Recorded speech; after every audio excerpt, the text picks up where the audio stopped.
Hey, All Things MSP crew. I am here with two well-known faces in the industry, Wes Spencer and Alex Farling.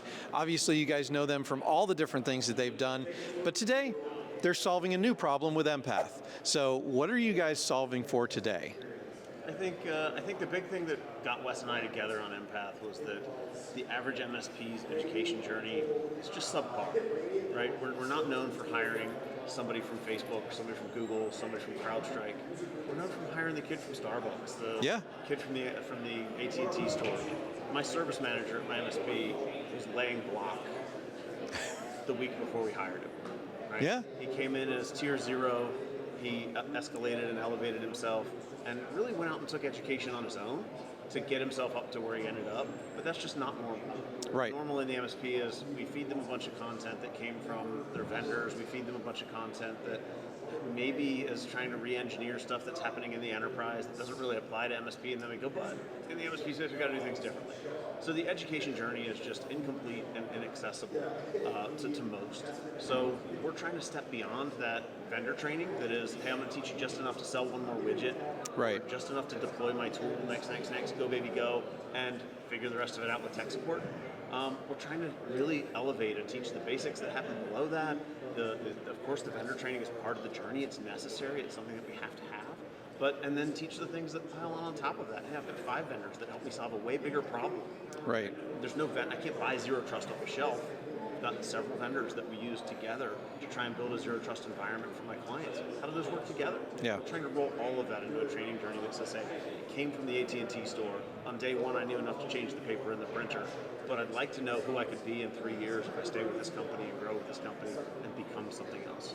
And that's important as MSPs mature anyway, to be able to retain talent, because talent is A, hard to get, and B, expensive if you're trying to acquire it from somewhere else.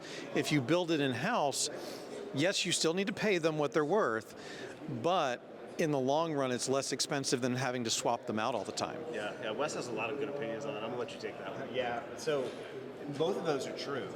And I think when it comes to, first of all, I think it's important to think about, you actually want your people to come with as low experience as possible. I know that sounds wild and crazy, but if you try to bring someone in and say, oh, we're going to take a flyer on this person because, boy, they came out of a big bank, and before that they worked at, Facebook or whatever, and they're going to cost $180K, they're going to come with baggage. They're going to come with expectations of an army of people and process overhead. I can only do it this way when I have 14 people that have done all these things before me. Where's your flow charts and processes? Exactly. We're like, man, we're an MSP. We're flying by the seat of our pants. Like 4 years ago, I was like working, printers at Dell, and I started my MSP. Like, I don't have any of that stuff. And what's far better is when you bring people in that have almost no experience or very little other than great customer service skills, because they work at Chick-fil-A or something like that. They're hungry, they're adaptable, they're teachable, they're coachable. So now the predicate is on you to be, what does it look like to get them into that position? Right. The other thing I'll say is, not only can we afford them at a lower salary, we get the advantage knowing some of them are going to stick around for a really long time because they love our culture, they love what they've learned, they love the work-life balance. But you know what? Some of them are going to get an offer from someone bigger that's going to be 20 to 40% of the salary that we can offer. And we should at that point say, you know what? I get it. Good for you. I'm glad you're going on. Yep. The analogy is this. MSPs have got to realize they're more like a college football team than a pro football team. And what we mean by that is my best talent if I'm Nick Saban, I know he's gone, but if I'm Nick Saban, I know my best talent's going to be around for 2-3 years. That's it. Yep. Best talent. Then they're going to walk out the door and go to the league. I might as well celebrate that and say, come and work for us. 2 to 3 years is what I'm going to ask out of you. I'm going to get you in a position where no one else can get you, and this is why we're going for the best raw talent. We have a process to get you there, and then once you're there, we understand you might leave, but then the goal is to say, we're going to brag about that, because now we have a pipeline of a ton of other people that want to come in the doors and do the same thing. Some will stay, some will go, and that's okay. And that's really kind of the important part, right, is to have that pipeline and be able to move people from A to B to C in their skill levels so that you don't have to depend on that one person, those 2 people, because that they can actually hold you hostage in your own MSP if you have that situation. So having that process for training new raw talent, I think that's really important. Yeah, we always say talent is everywhere, opportunity is not. And so I can go find talent from Best Buy. I can go find talent from community colleges. I can go find talent from someone who sold me my car at the service desk. I can find talent everywhere. Opportunity is not. And so many people are just looking for that opportunity. They're looking for, how can I get better? How can I increase in my skill sets and what I can do?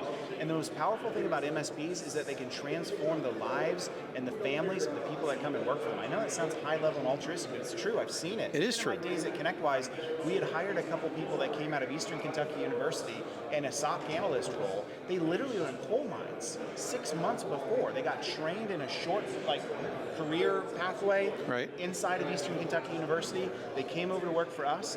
We're paying them almost double the salary that they were making in the coal mine, infinitely safer. That's life transformation. And I think MSPs can do those kinds of things. That's the power to me. But we have to have the process to say, as we have new people to come in and as we grow, what does that look like? Instead of just being like hip to hip, follow me around, good luck, I hope you can figure this out, which is where 99.999% of MSPs are at. You gotta formalize the process of what upskilling, onboarding, even career progression looks like. And the study data shows it too. LinkedIn did a study, I think 2 years ago, that said 94% of employees say, I'd stay longer at my work if I had a career progression and I had a future. Right. They feel dead and stuck otherwise. Yeah, they absolutely do. So how is Empath solving this problem? Well, I think the vision from Empath is multi-stage, right? We understand that training material is part of the problem, but there's also a mentality problem in the MSP space.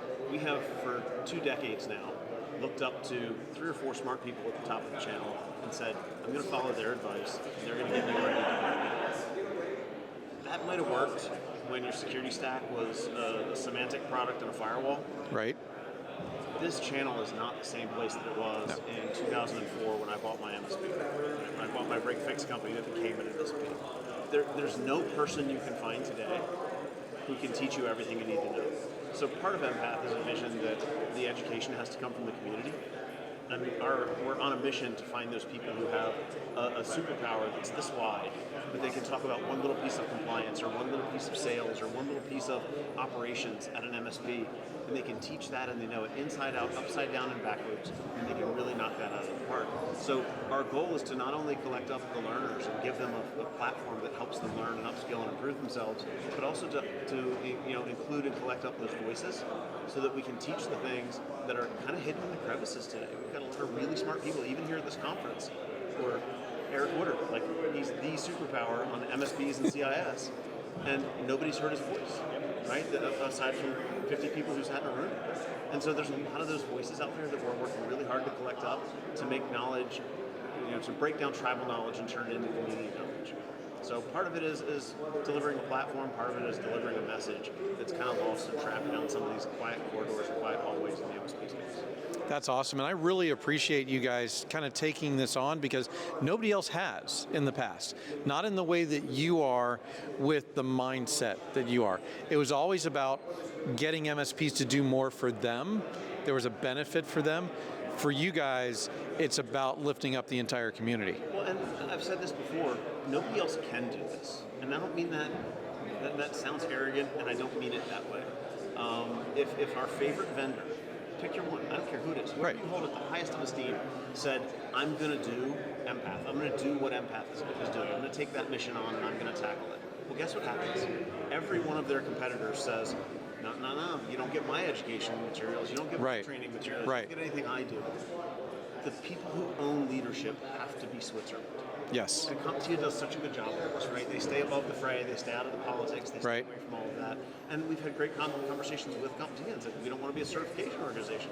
We'd like to prep people to go to CompTIA and take a certification. Right. Like to give them the things that they need to get there and move that far. But the same with ConnectWise, the same with Kaseya, the same with Ninja or Halo. We want to give people training material that allows them to go to that company and say, now I'm a better customer for you. Because not only do I understand your product or service or tool, because I've learned about that, but I also understand the fundamentals that I needed, the foundation I needed to understand what your tool even does and how to deploy it and how to be a better customer to you. Yeah. So it's a win for everybody, but not just anybody could have picked up this torch and run with it. And that's why when Wes told me what he was building, I got so excited. Because at Lifecycle, we did a lot of training, just like every other vendor, it was self-restraining. Right. Our product didn't succeed unless we taught people how to be a better account manager, how to be a better VCIO. So there's this challenge that vendors have, and it's not their fault, but they can only teach you so much, Yeah. and it's always self-serving. Well, and like you said, it's not a bad thing because that education needs to exist. But I like kind of how you put it, and I'm going to phrase it a little bit differently, but it's the scalability of that tribal knowledge that is what you guys are doing that is the different thing here. Yeah. And I think Wes went through some of this when he was building Perch. Like, you guys started building Perch, and you went to the MSP space and said, we're going to talk about a SIM. And they went, what? I don't know what that is, right? And so we both kind of had a similar journey when we got started with this. And I think that was one of the things that made us align so well on this topic, this conversation. Awesome. So I look forward to all the great content that you guys are going to produce. You guys have great content anyway. Love Kyle, who obviously isn't here but is part of the team, and the content that he produces. I'm a little jealous of some of his editing. So am I. But yeah, looking forward to everything that you guys are doing. And if there's anything we can do as a community to help support you, please let us know. Thank you.